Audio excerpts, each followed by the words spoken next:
Acá sí se necesita presentar duplicados, pues son el registro de la propiedad acá no es un registro convalidante, no hay plazo para presentar los documentos, sin embargo les dije que había un peligro en la demora.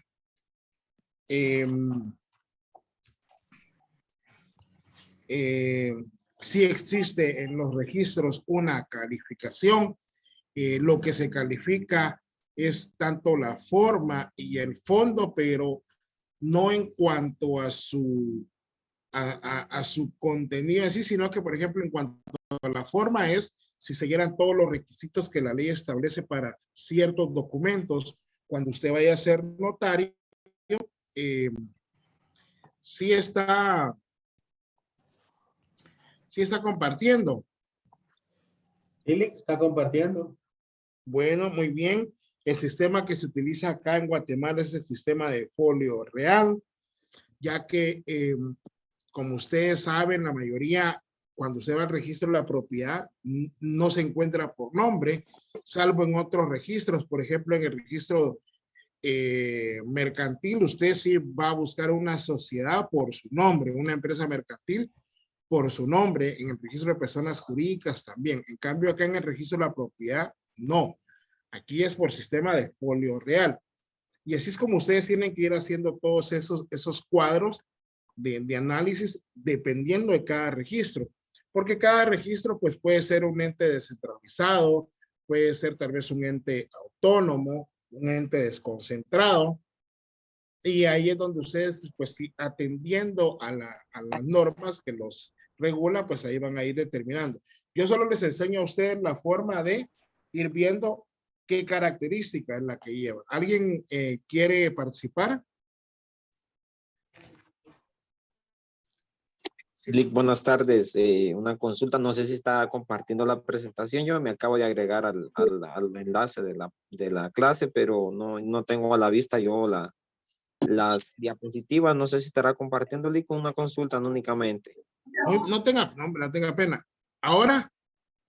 Ya, licenciado. Sí, ahora sí, ya, gracias. Gracias, Lick. El tema de hoy va a ser principios registrales. Yo les estaba haciendo un resumen de lo que habíamos visto con anterioridad en cuanto a los sistemas registrales, que ya terminamos, ¿verdad? Pero les hacía la acotación también que yo les voy explicando y ustedes van a ir determinando con base a su análisis, con base a lo aprendido, qué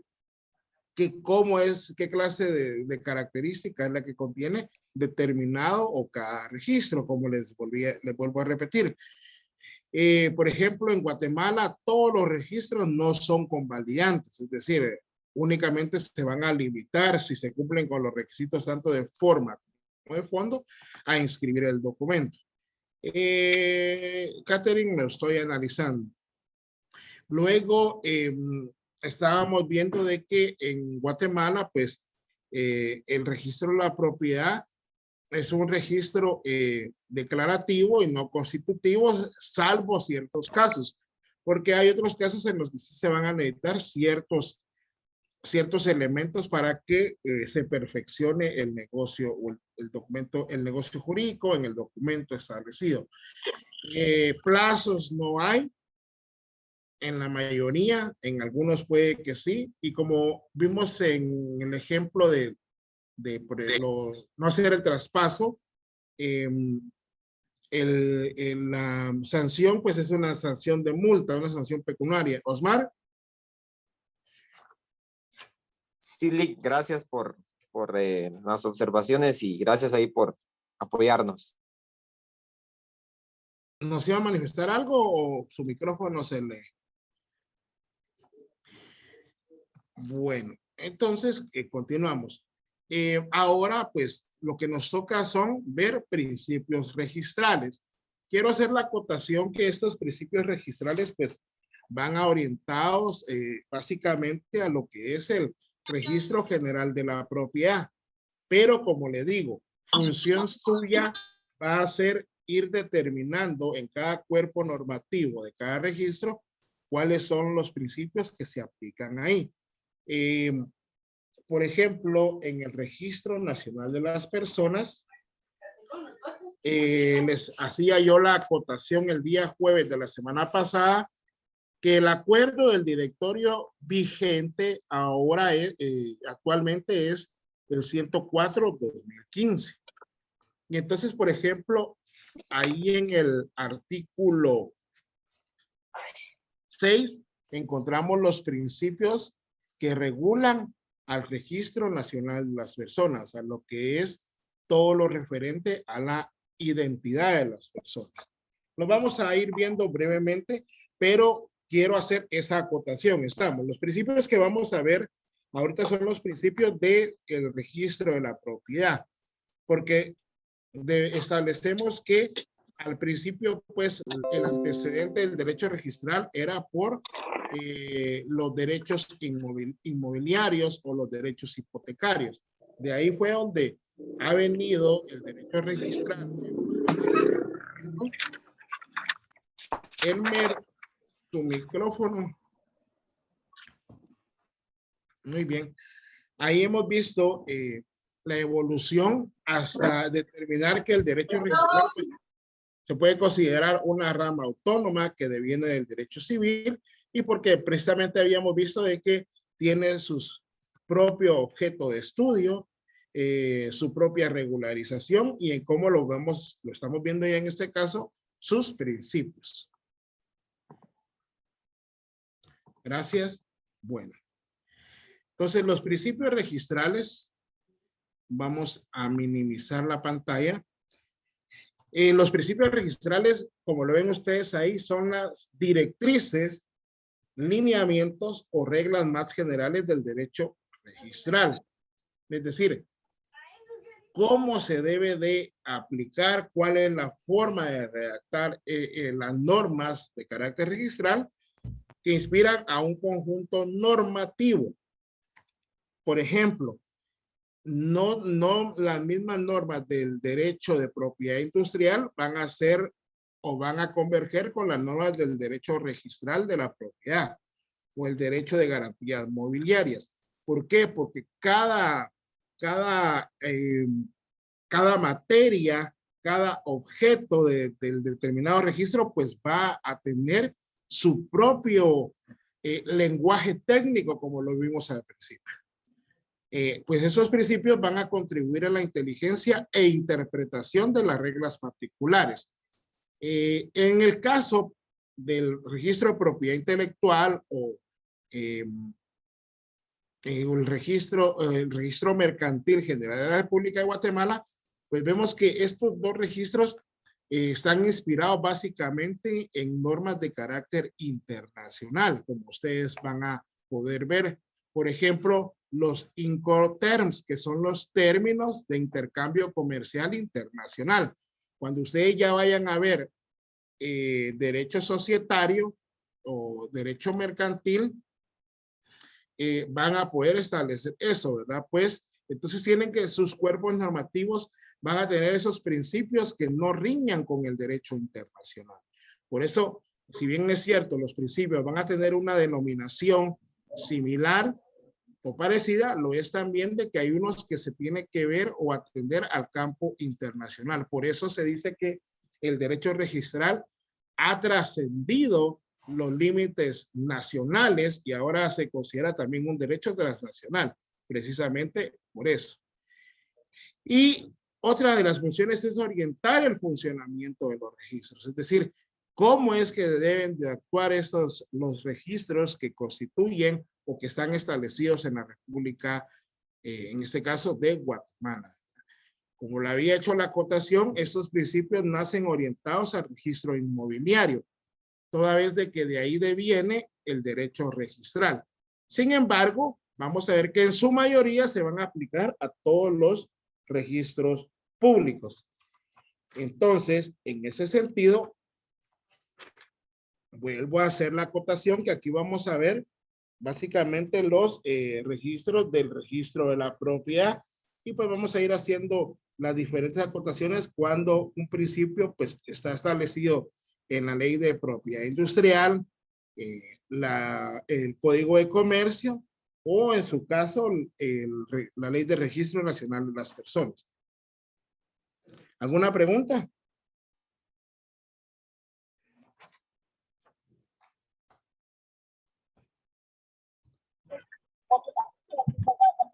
Continuemos. Principio de inscripción. Este principio de inscripción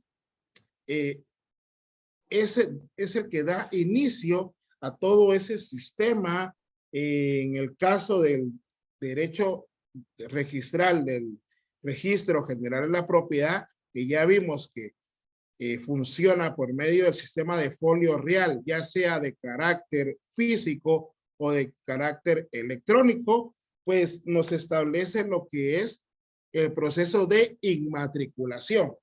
La inmatriculación, ya lo hemos repetido, que no es nada más ni nada menos que la primera inscripción que se hace en el Registro General de la Propiedad de un bien inmueble, ya sea que se obtuvo por titulación supletoria, ya sea que se obtuvo por un acuerdo gubernativo, ya sea que se obtuvo por una desmembración, etcétera, ¿verdad? Este va a ingresar al registro y este le va a asignar un número que se forma normalmente con número de finca, folio, libro y departamento. O en su caso, a veces hay otros libros que se les denomina de prenda agraria, etcétera, ¿verdad? Y luego, cada vez que se otorgue un contrato mediante el cual se va a crear, modificar o extinguir un derecho real inscrito, deberá hacerse mención de dicho número. Es decir, con ustedes van a llegar sus clientes y le van a decir, mire, Nick, fíjese que quiero comprar una propiedad, pero quiero investigar cuál es. Entonces, usted lo que le va a decir es, mire, necesito que me indique su número de finca, folio y libro, ¿verdad? El libro no siempre va a ser del departamento, sino que hay libros, como les digo, que se van a denominar libro antiguo, libro de reforma agraria, prendas especiales, ¿verdad? Este principio lo encontramos en el artículo 1131 de su Código Civil. ¿Alguien me lo puede leer, por favor? Pero rapidito.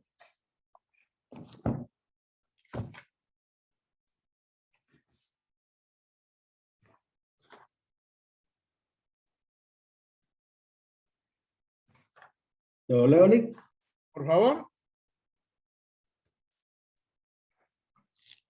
Toda inscripción expresará: 1. Si la finca es rústica o urbana, su ubicación indicando el municipio y departamento en que se encuentra, área, rumbos o azimuts o coordenadas geográficas debidamente georreferenciales al sistema geodésico nacional, medidas lineales y colindancias, su nombre y dirección si lo tuviere.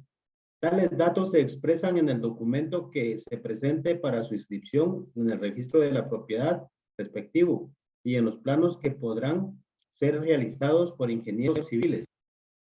Ahí estamos, ahí estamos. Ahí dejémoslo porque está muy largo.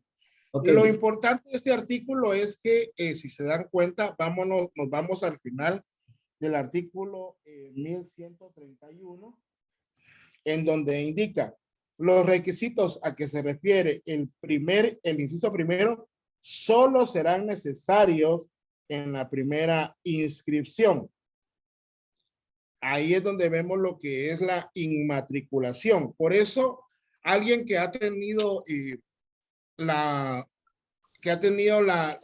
experiencia de ver un contrato de compraventa, uno indica, manifiesta el señor X, que es propietario de la finca número tal, finca número 1, folio número 1, del libro 2, del departamento de Guatemala. Entonces, por eso nosotros consignamos cuyas áreas, medidas y colindancias constan en su respectiva inscripción, o constan en la primera inscripción registral. Por eso usted ya no tiene necesidad después en los contratos de indicar todos los nombres, todos esos datos todavía que ya obran en ese folio real del Registro General de la Propiedad. ¿Sí? Únicamente cuando usted va a inmatricular, es decir, va a inscribir por primera vez una finca en el registro de la propiedad, tiene que llevar todos esos datos. Deme el número de doña, de la titulación que llevamos, por favor. De la titulación que llevamos, que ya sacamos. Por eso. Muy bien. Bueno, y entonces ahí ponen, por favor, en el artículo 1130 y 1131, el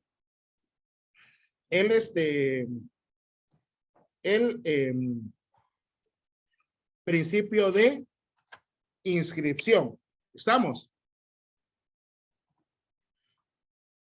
Bueno, voy a dejar de compartir ahorita. Bueno, sí les voy a compartir, pero quiero que vean algo. Porque yo les prometí que íbamos a ver en la práctica, pero me encuentro acá. Vamos a ver.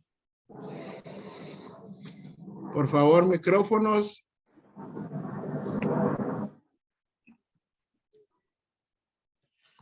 Vamos a ver, permítanme, chicos. Que no veo la pantalla. Ahí está. Examen parcial, vamos a ver ahí. Ahí estamos. Sí, perdón. Ahí tengo el examen. Muéstrenlo, muéstrenlo. Ahí se lo voy a enseñar. A saber, registro, es que esta no es el, aquí estamos. Registro general de la propiedad. Vamos a ver, es que les voy a enseñar algo didáctico hoy, porque se lo merecen ustedes que están acá viendo, chicos, que me están aguantando. Vamos a ver, ahí está. ¿Están viendo todo lo que estoy haciendo? Sí. No vayan a apuntar nada ahí, pues, porque si no los demando.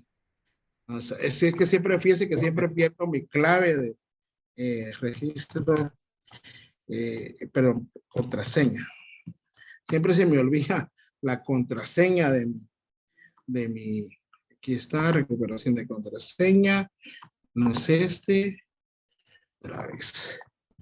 Contraseña.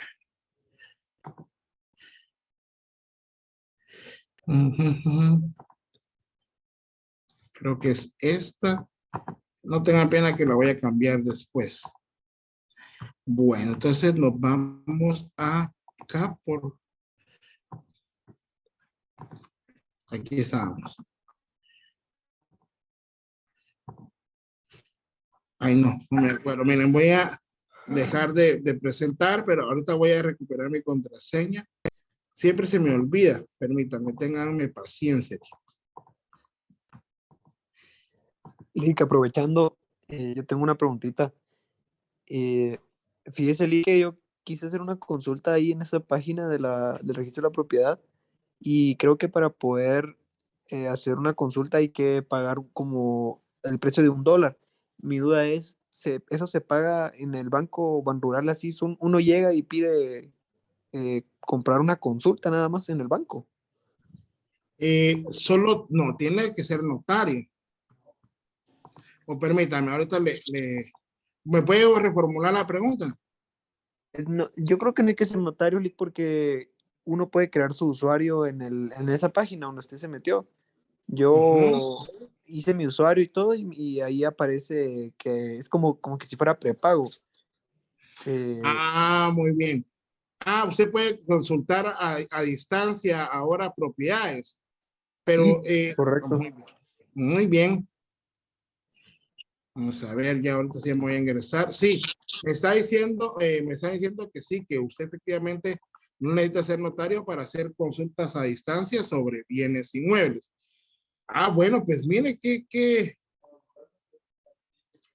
pero, permítanme, vamos a ir por partes. Vamos a ver.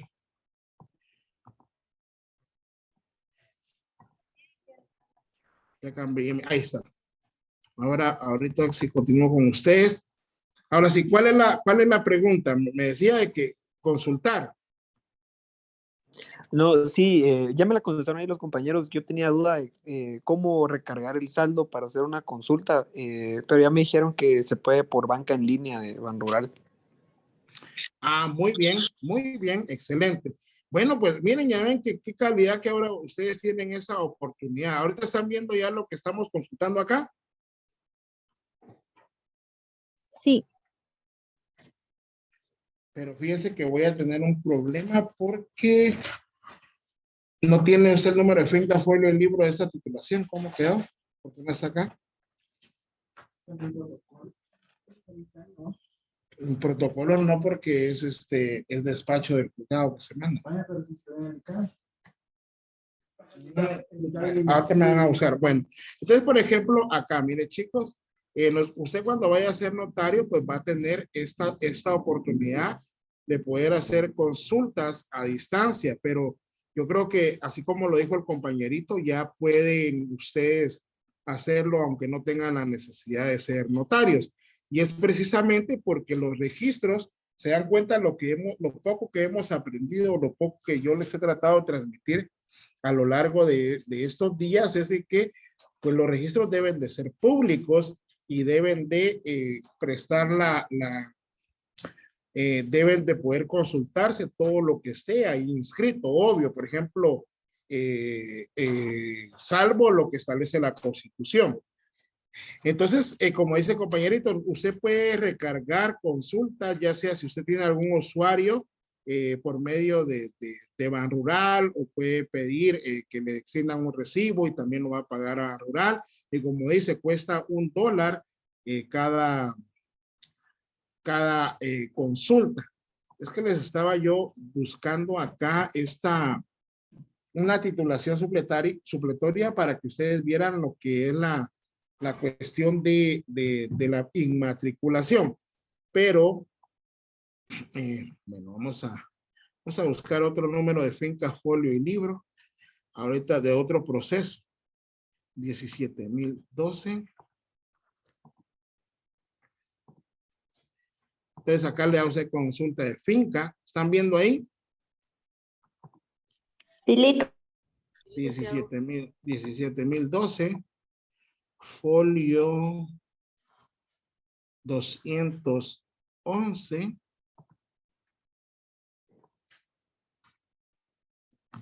Del libro 503 de Guatemala.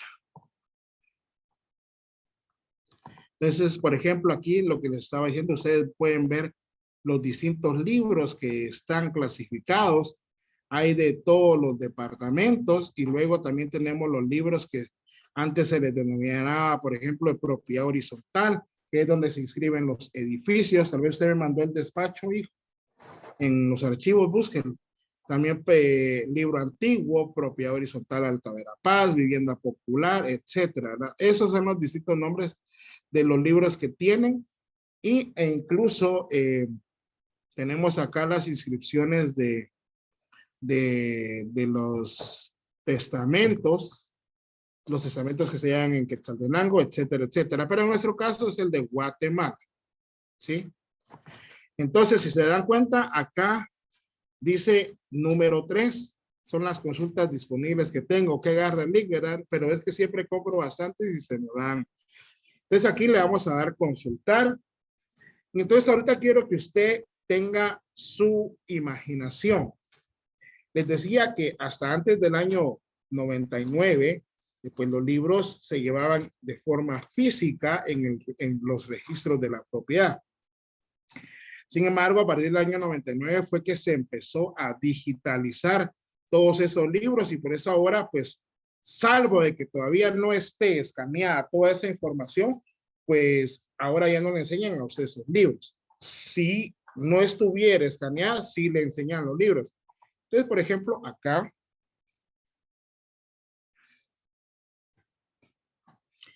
esto que ven ustedes acá es la inmatriculación. Miren, vamos a cerrar todo esto. Y vamos a ver. No me deja agrandar. Pero esta, si se dan cuenta, acá vamos a descargar el documento. Incluso usted lo puede descargar y puede imprimir cuantas veces sea posible. No sé si les está visualizando ya la descarga que hice. Sí, licenciado. Muchas gracias. ¿Están viendo el aumento? Sí, licenciado. Ahí está aumentando. Muy bien, entonces acá, por ejemplo, esto, lo que tenemos acá es la primera inscripción de una finca, es decir, cuando se fue a abrir, usted fue a abrir fue a inscribir por primera vez una finca. Y entonces esta es la inscripción número 1, como pueden ver ustedes acá. A esta inscripción número 1 es a lo que le denominamos nosotros inmatriculación. Y aquí van todos los datos del artículo 1131 del Código Civil. Gracias, ahí me lo manda, le voy a ir enseñando a ellos poco a poco. Entonces, ese es el primer principio de inscripción, ¿verdad? ¿Cómo entendemos la letra? Dice José Luis. Es que, como les digo, los libros estos son gigantescos. Acá porque está escaneado. Pero si usted quiere, pues puede ir a hacer una visita física al registro de la propiedad y puede que se los enseñe. Pues yo tengo mi lupa también aquí para ir viendo. Escríbamelo, ¿no? Cobran 20 quetzales, me está diciendo mi procurador acá. Bueno, entonces continuamos. Vamos a ver. Es que esta vaina. Entonces aquí regresé a la consulta, ¿verdad? Entonces, ya después, si se dan cuenta, aquí estoy en el libro antiguo.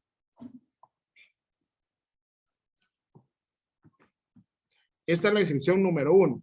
Luego volvemos acá a derechos. ¿Están viendo? Sí, licenciado. Bueno, solo esa inscripción tiene esto como, esa era la única inscripción que tenía. Luego, como les digo, a partir del año 99, acá tenemos ya lo que es la inscripción. Acá viene y cuando empezaron a hacer el traslado de lo que era la información de los libros físicos a los libros electrónicos, siempre hacen esta razón. Estas son las razones que ya habíamos visto que ponen los registros cuando se presentan los documentos. Y aquí dice, estado de la finca al momento de la conservación. Esto significa que al momento que fueron a tomar esos datos de los libros, estos son los que obraban. Entonces, en el folio 211 del libro 503 de Guatemala, finca inscrita 17.012, decía que era propiedad de Mauselio Abel Reyes de León. ¿Sí? Mauselio Abel Reyes de León. Luego, todo esto vamos a encontrar que ese es el principio de tracto sucesivo. Lo vamos a ver después. Yo solo a manera de que ustedes vayan viendo eso. Luego viene y aquí ya está la segunda inscripción. Dice que el juez segundo de primera instancia de ramo civil declaró legítimo el testamento otorgado a Manuel Abel Reyes, ¿verdad? Y que ahora los propietarios del mismo son Aura Yolanda Reyes Cartagena, Roel Haroldo Reyes Cartagena y Hugo Haroldo Reyes Castillo. ¿Estamos? Esta inscripción ya no lleva y este fue el documento, ya no lleva toda la información que requiere el artículo 1131. Entonces ahora, por ejemplo, cuando ustedes se gradúen de notarios, pues van a poder tener acceso a todo eso y a poder revisar. Vamos a ver. Muy bien, iniciar descarga. Entonces, no sé si ahorita vamos a ver, esperar que se abra el archivo.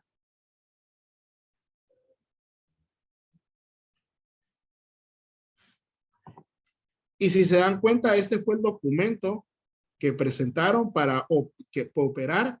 Ese documento fue el que produjo la inscripción número 2. Entonces, estos son los documentos que los registradores califican, tanto de forma como de fondo. ¿Sí? Luego vamos con la inscripción número 3. Y aquí es donde viene y dice, ¿verdad? Que José Eli Leonel Gallegos Barrios por 95,000 compró a Aura Yolanda Reyes, Robert Arnoldo Reyes y a Hugo Arnoldo Reyes. Sin embargo, acá es el ejemplo que yo les quiero dar de que estos señores me contactaron a mí porque ellos me indicaron que jamás le habían vendido a este señor José Eli Leonel Gallegos Barrios. Entonces, pues lo que yo hice fue promover un juicio ordinario, ¿verdad? Por eso aquí es donde decimos, el hecho de que ya esté inscrito esto, no significa que el registro va a convalidar esos actos. El registro únicamente se va a limitar a establecer la forma y el fondo del documento. Vamos a ver si me visualiza el documento que presentaron estos malandros.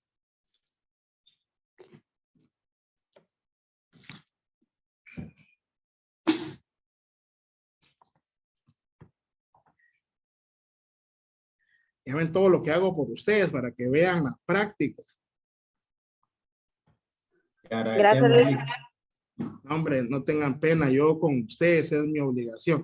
Entonces, por ejemplo, esto cuando ustedes vayan a estudiar derecho notarial, este es un testimonio compulsado. Significa que no sacaron las copias del protocolo, sino que el notario lo transcribió. Desde ahí eso ya me está dando un indicio de que algo malo ocurrió. ¿Y saben por qué lo transcriben? Porque no aparece la firma de mis clientes. Aquí el notario supuestamente indicó, o sea, que aparecen las firmas ilegibles tales y tales. Aquí dice, miren, aparecen las firmas ilegibles de los comparecientes. Yo como consejo, cuando usted sea notario, pues trate de tomarle en la impresión digital del dedo pulgar en la mano derecha de las personas, ¿verdad? De los comparecientes para que después no le digan nada. Al final, vamos a ver, aquí no. Luego vienen y me acuerdo de ese caso. Dale que esa finca se la quisieron robar o algo así, ¿no? No, se la robaron, pero la recuperamos. Entonces, acá está, miren, en la inscripción número 4, ¿se dan cuenta cómo empieza desde la inmatriculación, que es la número 1, luego la inscripción número 2, luego la número 3, luego la número 4, la número 5? Esa es la historia de la finca. Es como su partida de nacimiento. No sé si me doy a entender.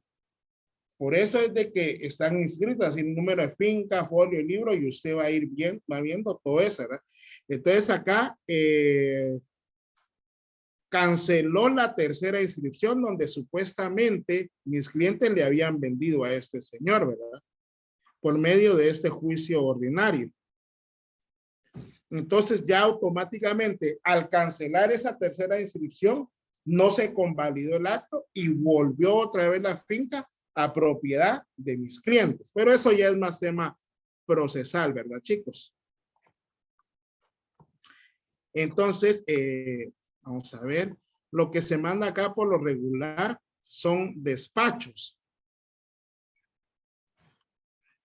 Estos son despachos, no sé si alguien ha visto, son despachos que los juzgados redactan para que se cumpla una resolución judicial. ¿Verdad? Es decir, mis pobres clientes tuvieron que promover un juicio ordinario para que cancelaran esa inscripción, ¿verdad? Y pues gracias a Dios lo que pasó fue que se logró recuperar. Entonces, las fincas, si se dan cuenta, nos vamos al artículo. Disculpe, una pregunta. Entonces, ¿podríamos decir que ese notario Cojulún que hizo la escritura estuvo, vamos a decir, en complicidad para poder hacer ese documento? Don Héctor, ¿verdad? Sí, Lick, gracias. Ok. Solo les voy a indicar, por ejemplo, estos son los requisitos que deben, por lo menos los datos que deben contener los libros. Por ejemplo, desmembraciones y cancelaciones, las inscripciones. Acá es donde vamos a ver, por ejemplo, si usted tenía una propiedad de 100 metros cuadrados y si usted la parte, aquí es donde lo van a inscribir. También lo escriben en inscripciones y aquí también. Acá es donde vemos, por ejemplo, una anotación de un juez. A eso es a lo que se refiere el término de anotación. Y aquí la cancelación de anotación. Ahora, con relación a la pregunta que me hace Héctor, muy interesante. Miren, pues, muchas veces, eso precisamente estábamos platicando hoy con los colegas en el almuerzo, que qué es lo justo, qué es lo legal, qué es lo que usted quiere, qué es lo que usted no quiere. Obviamente, yo sí soy del criterio, como dijo Héctor, que posiblemente hay malos notarios que se dedican a eso y yo consideré que sí. Pero de aquí a que me pusiera yo a pelear con él en taca-taca, miren, si el único que planteaba cosas era el licenciado, era el notario, que él actuó con base al principio de presunción de inocencia, de autenticidad de los documentos, que a él le presentaron una cédula y que él le dio validez. Pero yo conocí su oficina y yo sí considero de que sí habían indicios, mi estimado Héctor, de que posiblemente tuvo algo que ver. Pero eso no soy yo. Yo también doy clases de derecho penal y si algo por lo que yo siempre alego que deba de respetarse es el principio de presunción de inocencia. ¿Sí? Exacto. Entonces la sentencia, Mm. perdón, entonces la sentencia solo fue para invalidar el negocio jurídico, mas no para un proceso penal en contra del notario. Si lo hubiéramos o de la querido, otra persona. lo hubiéramos podido seguir, ¿verdad? Sí, Podríamos, Pero porque en otro proceso. ese despacho quita la prejudicialidad, Alex, para estar claro. sí, podrían atender de que hay una cuestión prejudicial. Claro, pero- se da cuenta de que el notario hubiera planteado, pero aquí no vamos a procesar. Salgamos de eso. Yo quiero que ustedes me entiendan los términos del derecho. Ok. Entonces, por ejemplo, acá están en esta columna de desmembraciones y cancelaciones, donde cabal el juez décimo de primera instancia de ramo civil declaró nulo el negocio jurídico, ¿verdad? Y entonces por eso indicó él que se cancelaba la inscripción de dominio número 3 y las subsiguientes. Entonces, por eso es de que no es un registro convalidante, ¿verdad, chicos? Y siempre acá va a ser el despacho. Va a ser el mismo despacho. Porque se opera tanto en las inscripciones como en las desmembraciones y cancelaciones. Ahora, en la anotación, aquí vamos a ver, por ejemplo, yo solicité al señor juez a nombre de mis representados que mandó a anotar esta finca. Una anotación de demanda es una medida precautoria que consiste en que cuando un bien está en litigio, no va a poder disponer ni uno ni otro del mismo mientras no se dilucide el juicio. Y luego estas anotaciones que se hagan acá, también hay otro rubro que está acá, donde se cancelan esas anotaciones mandadas por los jueces. Sí, es un Pero juicio. esas anotaciones, perdón, Lick, se hacen solo a petición de parte. Precisamente ahorita vamos a continuar con los demás principios. Con los demás principios es lo que ya no me... Vamos a ver. Vamos a dejar de compartir. Ahora vamos a ver dónde. Ok. Perdón, chicos, pero me cuesta un poquito con la tecnología. Ahí estamos. Y Sí, ahora, una compañera le preguntaba qué clase de juicio ordinario presentó. Sí, es un proceso ordinario, pero para eso, yo creo que ustedes ya recibieron procesal. Sí. Un poco.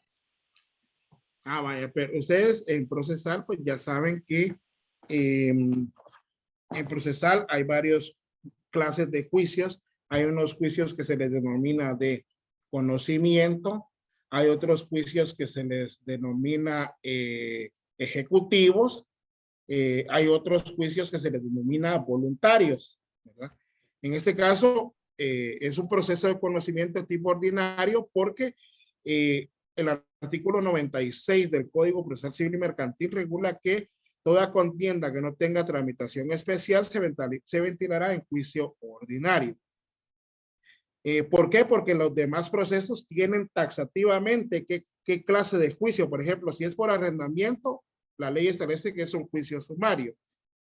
Si es pensión alimenticia, la ley establece que es un juicio oral. Y si dentro de ese catálogo no está cualquier juicio que usted quiera entablar, se va por un juicio ordinario.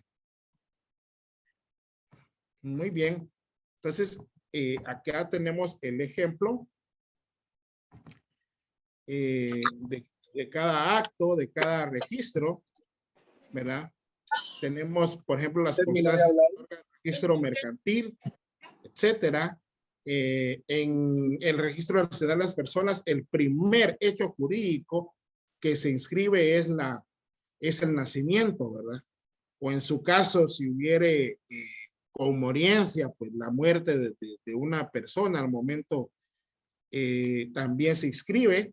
Y posteriormente, igual así como vimos en el registro de la propiedad, en su inscripción de nacimiento, pues si usted se cambia de nombre, ahí le va a aparecer en observaciones.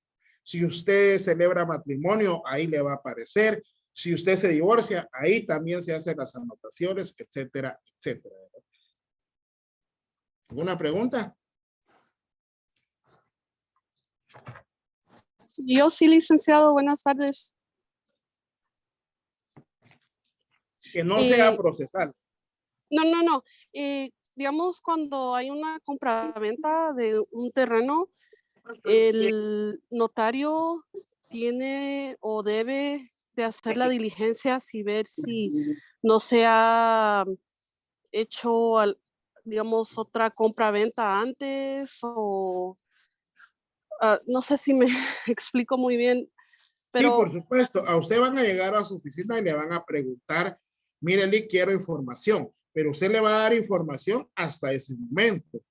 Yo, por ejemplo, nunca le digo, mire, hasta acá todo bien, pero por lo mismo, como los registros no son convalidantes, yo le digo, acá yo lo veo todo bien. Es la persona, sí, ya fui al registro nacional de las personas, ya pedí un certificado de su documento personal de identificación, ya fui al registro de la propiedad, etcétera, etcétera. De lo que yo no puedo dar fe es cómo fue que lo obtuvo, si fue legal o no fue legal, porque acuérdense que en caso de nulidad absoluta, pues la nulidad absoluta es imprescriptible. Usted la puede presentar por lo mismo que les dije. La nulidad, los negocios que adolecen de nulidad absoluta no deben de producir efectos jurídicos y si los están produciendo deben dejar de producirlos, ¿verdad? Usted puede investigar y precisamente por eso, ¿qué es lo que hemos visto, chicos, en este curso? Por eso es necesario que todos los registros tengan seguridad y certeza jurídica, que creo que sí ya se está logrando, pero los registros no son convalidantes. ¿Estamos? sí, licenciado, muchas gracias. Ahora solo otra cuestión relacionada a eso. Digamos, se completó la compraventa, ya hay escrituras y de repente sale alguien más que tiene documento como comprobante que ese terreno fue donado, algo así. ¿Qué pasaría así? Sí, pues tendrá que deducir su acción procesal a donde corresponda. O en su caso, pues podría plantear un ocurso, como lo vimos en las preguntas. Muchas gracias, licenciado. Muy bien. Es que, como les digo, los registros ya dotan de seguridad y certeza. pero no sabemos, por ejemplo, si ese documento fue realizado por coacción, por amenazas, fue falsificado, etcétera. ¿Me entienden? Esa es la idea. Pero al final, por lo regular, la información que obran en los registros públicos, pues goza de seguridad y certeza jurídica, que es este principio, ¿verdad? Que el principio de seguridad jurídica establece que es esa garantía del resguardo efectivo de las inscripciones registrales. Por eso les dije la importancia de los duplicados, que también por eso les sirve a ellos. Y cuando ya sale de su oficina notarial un documento, usted ya no lo debe de alterar, ¿verdad? ¿Por qué? Porque ya obran duplicado, ya obran copias en el registro que lo haya presentado. Y si usted lo está cambiando, pues puede ser incluso susceptible de una denuncia, ¿verdad?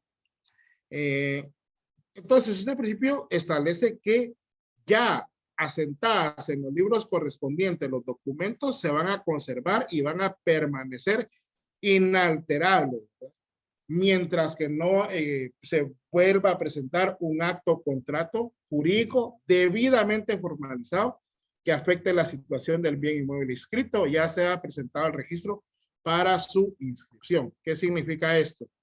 Esto significa que, por ejemplo, tuve un casito donde lamentablemente el notario indicó que el bien inmueble se encontraba en Villacanales, en el municipio de Villacanales, pero no, el bien inmueble a desmembrar se encontraba en Villanueva. Entonces, por ejemplo, yo lo que presenté ahí es una escritura de rectificación para rectificar ese dato. Únicamente a través del documento formalizado, jurídicamente establecido por la ley, pues se pueden afectar estas modificaciones. O en su caso, una resolución judicial, ¿verdad?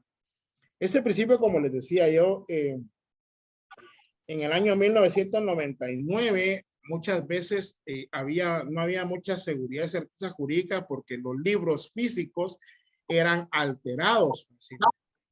A muchas personas le robaron, por favor. A muchas personas les robaron, por decirlo así, sus propiedades. Y había una mafia en el registro de la propiedad, que todavía existen viejos resabios de esas cuestiones. Yo he tenido que ir a hacer unas rectificaciones también al registro precisamente por eso, ¿verdad? Fue hasta después del año 99, 2000, cuando empieza a cambiar eso, ¿verdad? Que ahora ya los registros son electrónicos, se pagan software para mantener esa fidelidad, para tener esa información y que la misma sea fidedigna, ¿verdad? Para que no sean alterados estos datos. Sin embargo, vemos cómo las mafias se las ingenian para poder hacer siempre esas falsificaciones, ¿verdad? Antes, de acá, manera que tengan ustedes una idea, pues los libros que se llevaban en el registro de la propiedad físicos eran así, un poco más grandes, y estaban, claro, esta es una ilustración con fines didácticos, ¿verdad? Y entonces cualquiera podía tener acceso a ellos. En cambio, ahora sí hay una serie de cuestiones, una serie de filtros, por decirlo de alguna manera, que permiten pues que esos datos sean resguardados y que no sean alterados con facilidad. Hay sistemas de seguridad electrónicos que ya no permiten hacer esos cambios. Lo mismo ocurría en el Registro Nacional de las Personas.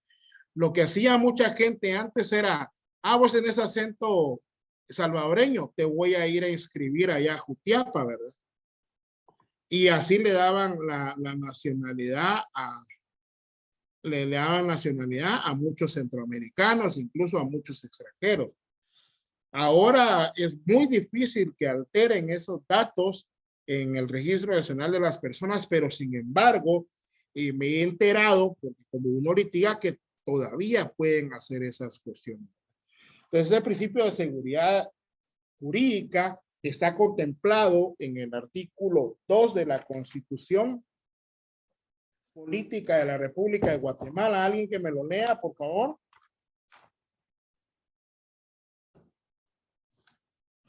Dos de la Constitución Política de la República.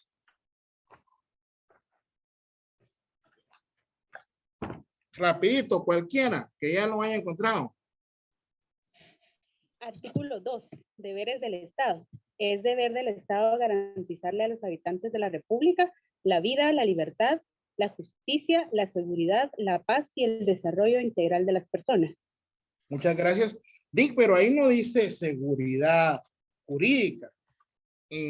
Yo siempre cuando imparto el curso de lógica jurídica, pues nosotros debemos de entender cómo se aplican los términos. En el presente caso, el artículo 2 de la Constitución Política de la República establece que es deber del Estado garantizar la seguridad. Pero la seguridad no solamente se refiere al término de brindarle protección a la ciudadanía en términos de su persona, ¿verdad? En términos de su integridad física, no. Este término jurídico de seguridad se va a referir a cualquier seguridad en distintos ámbitos o términos. En el presente caso, pues, la seguridad jurídica. La seguridad jurídica significa que nosotros vamos a estar sometidos bajo un sistema o un cuerpo normativo que va a proteger determinado campo o determinado objeto, determinada materia de estudio. Por ejemplo, la seguridad jurídica que deben brindar los registros de la propiedad en el sentido de que los datos que obran en los mismos son los datos fieles, fidedignos y que han sido inscritos mediante documentos que han sido presentados por los particulares. ¿Alguna pregunta con relación a este principio? Y que esa información no va a ser alterada.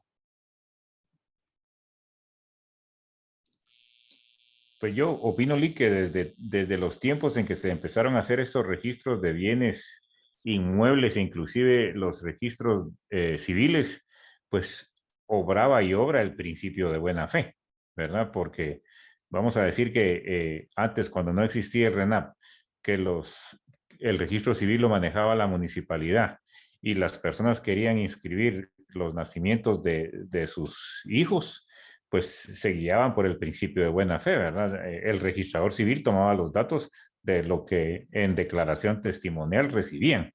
Igual para los registros de la propiedad, ¿verdad? Basados en el principio de buena fe. Lo que sucede es que, como siempre, hay pícaros, ¿verdad? Que quieren manipularlos, pero vamos a decir que es un bajo porcentaje en relación a la mayoría que hacen sus actos de buena fe.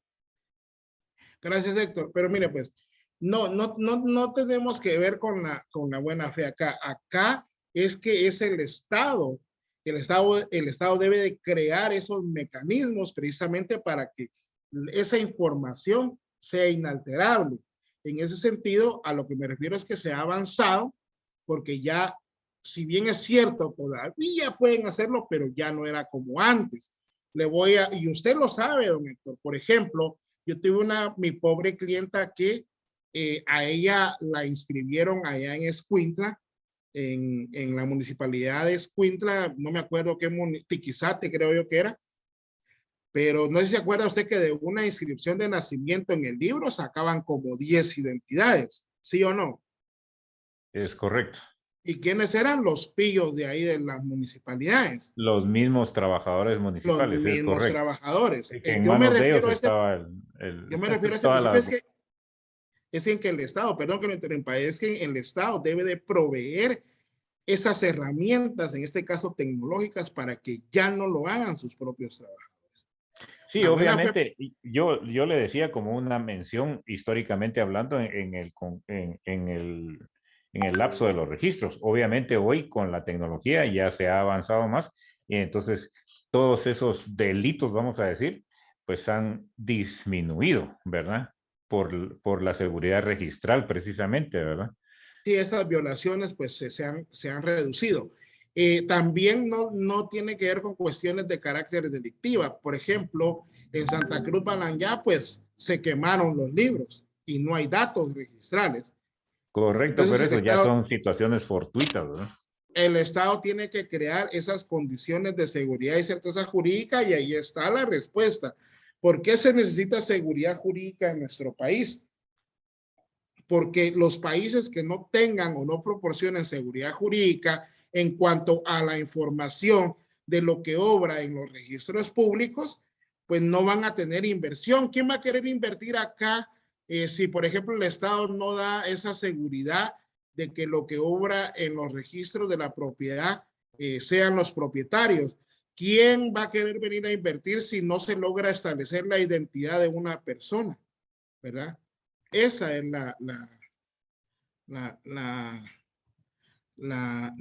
el por qué se necesita esa seguridad jurídica, ¿verdad? Entonces, a mayor seguridad jurídica, mayor inversión. Si tenemos esa información, también se pueden otorgar préstamos acá en Guatemala, etcétera, etcétera, ¿verdad? Es que miren, con esto de los principios, cómo uno se tarda, ¿verdad? Porque son bonitos los temas, porque yo les podría solo venir a leer, pero a mí me gusta tratar de que quede claro.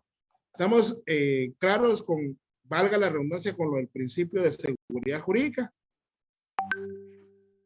Sí, Lick. Muy bien. Estamos claros. Y precisamente con lo que decía Héctor, ¿y cómo es que se proceden con estas inscripciones? Bueno, la mayoría de los registros, y si alguien tiene alguna aportación de lo contrario, todas las inscripciones que se hagan en los mismos va a ser iniciada a instancia de parte, es decir, por un usuario mediante solicitud o petición dirigida al registrador general, ya sea de la propiedad, al registrador nacional de las personas, al registrador mercantil general de la República, al registrador de la propiedad intelectual, al registrador de garantías mobiliarias, al director del Archivo General de Protocolos, al Registro Nacional de Personas Jurídicas. Es decir, debe de haber una solicitud y debe de presentarse un documento para esa calificación y esa posterior inscripción, ¿verdad? Nada se va a hacer de oficio, como lo diría, por ejemplo, con Héctor, me encanta porque sí aporta. En los registros de la propiedad, si ellos pueden estar conscientes de que hay un error en una inscripción, pero ellos no lo hacen de oficio. Incluso si cuando ellos se equivocan, yo les digo, mire, fíjese usted que aquí en esta inscripción, pues ustedes se equivocaron. Ah, sí, le pida una certificación y se va allá al primer nivel, o no, en enmiendas, creo yo que se llama el departamento o la unidad, ¿verdad? O sea, siempre hay que irles a decir, miren, para que se opere una inscripción, pues es este principio de rogación, ¿verdad? Correcto, inclusive, aunque sea un error, como usted lo menciona, de parte de ellos, uno tiene que ir a pedirles por favor que lo enmienden, ¿verdad? Porque si no, así se queda. Exacto. Y es así en el primer nivel, en el departamento jurídico, donde hay que solicitarles. Muy bien, así es. Esto está contemplado en el artículo, este principio está, ojo, ya les dije, hay otros registros, hay otros principios que están regulados en su ley de la materia en específico. Y ahí tenemos ejemplos. Alguien me lea, por favor, el artículo así rapidito del Código Civil 1127.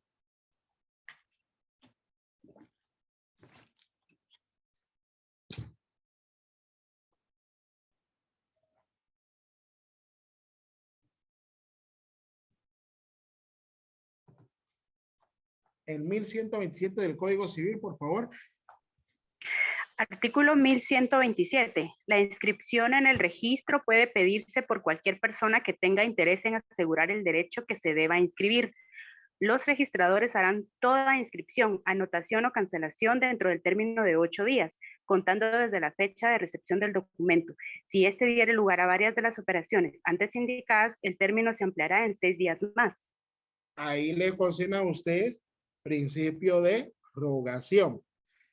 Por ejemplo, también en el artículo 340 del Código de Comercio establece que podrán solicitar la inscripción los propios interesados, los jueces de primera instancia civil los notarios que autoricen los actos sujetos a registros y cualquier persona que tenga interés. Ojo, pregunta de examen puede ser esta. ¿Alguien tiene su ley de propiedad industrial?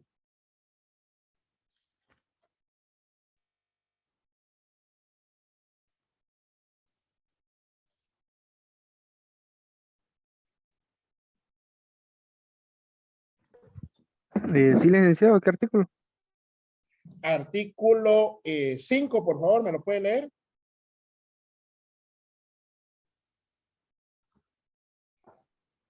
Artículo 5 de la Ley de Propiedad Industrial. Formalidades de las solicitudes. Sin perjuicio de los requisitos especiales establecidos para cada caso, por esta ley, toda solicitud debe dirigirse al registro y cumplir en lo que resulte pertinente con lo dispuesto en los artículos 61 y 62 del Código Procesal Civil y Mercantil. Ojo, eso significa que cuando usted presenta una solicitud ante dicho registro, pues debe de ser auxiliado por abogado. En la mayoría de registros no se necesita auxilio de abogado. Aunque ahora en esos formularios que llena uno usted, si yo lo lleno y digo que yo lo voy a presentar y lo va a presentar a otra persona, eso genera un dolor de cabeza cuando eso no es, no es necesario. Bueno, continuamos. Y el artículo 7, y lo puede presentar cualquier persona, como ya lo indiqué. ¿Me lee el artículo 7, por favor?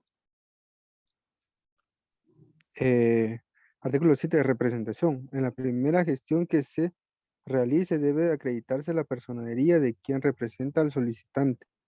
Cuando el solicitante o el titular de un derecho de propiedad industrial tenga su domicilio o su sede fuera del país, deberá ser representado por un mandatario domiciliado en Guatemala, quien deberá ser abogado colegiado activo. Ahí estamos. Imagínense, pues, tiene que ser la propia persona y si no está en el país, tiene que otorgar mandatario. Esa es la peculiaridad del registro de propiedad intelectual. Por eso les digo, los principios son de manera general y nos enfocamos a los establecidos en el registro general de la propiedad. A mí me hubiese gustado dejarles a ustedes el trabajo, pero por cuestiones de tiempo, lamentable, chicos, y también yo estoy indispuesto unos días. Por eso les digo, siempre que doy este curso, tengo ese problema, que es muy, muy importante, pero no tenemos mucho tiempo. Y lo peor es en la época en donde se imparte. Y sobre todo que ustedes, pues, los que se dediquen al derecho notarial, se van a mantener en los registros, ¿verdad? Entonces, todos los documentos que se van a hacer, todas las instituciones que se van a hacer en los registros van a ser impulsadas de forma rogada. Tiene que ir un solicitante para que se opere dicha inscripción. Principio de rogación, chicos. El artículo principio de rogación.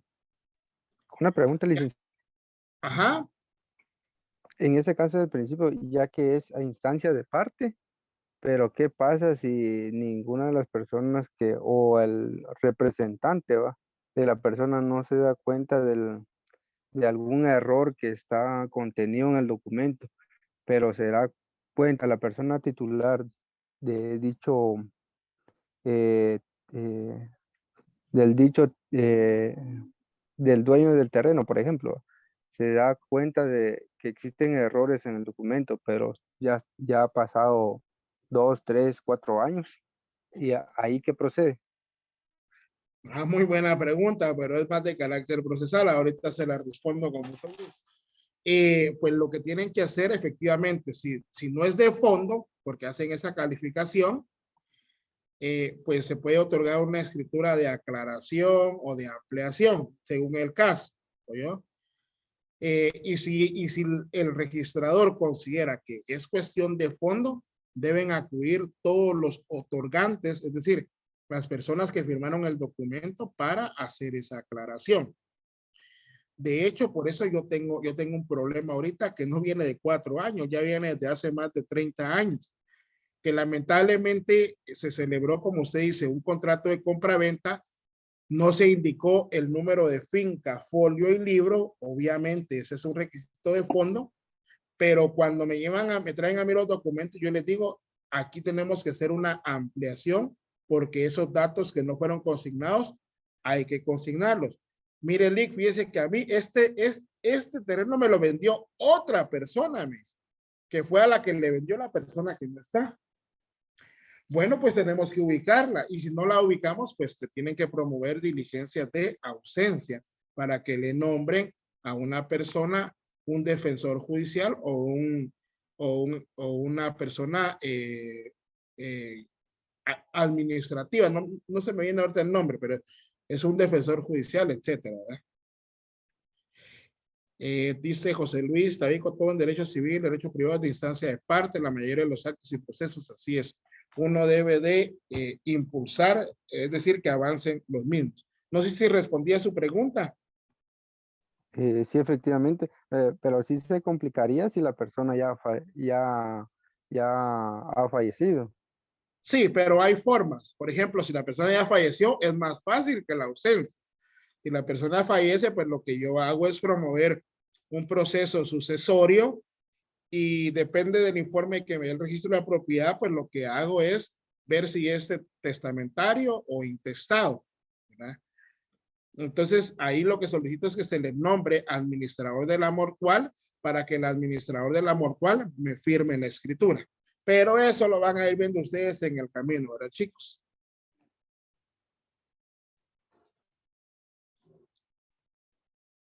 Ahí estamos, ¿verdad? Bueno. Sí. No sé si continuamos, chicos. Está bien, licenciado. Sí, me parece. Ley, disculpe, me puedo salir en el trabajo. Sí, chicos, pero ¿qué van a hacer el otro año cuando las clases sean presenciales? ¿Qué vamos a hacer? Mejor dicho, todos. Hasta yo me echo en cuenta. Ok. Bueno, entonces dejémoslo ahí porque ya hay varios que dicen que tienen otra clase y por no perjudicar su derecho de defensa, su debido proceso, entonces lo dejamos hasta ahí, Lick. Pongan la anterior. Ahí está.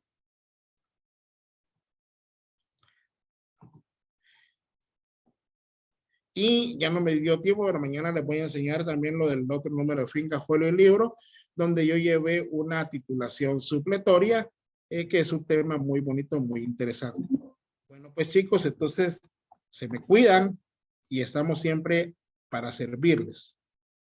Gracias, Lick. Buenas tardes. Buenas tardes. Gracias, Lick. Buenas tardes. Buenas tardes a todos. Se me cuidan.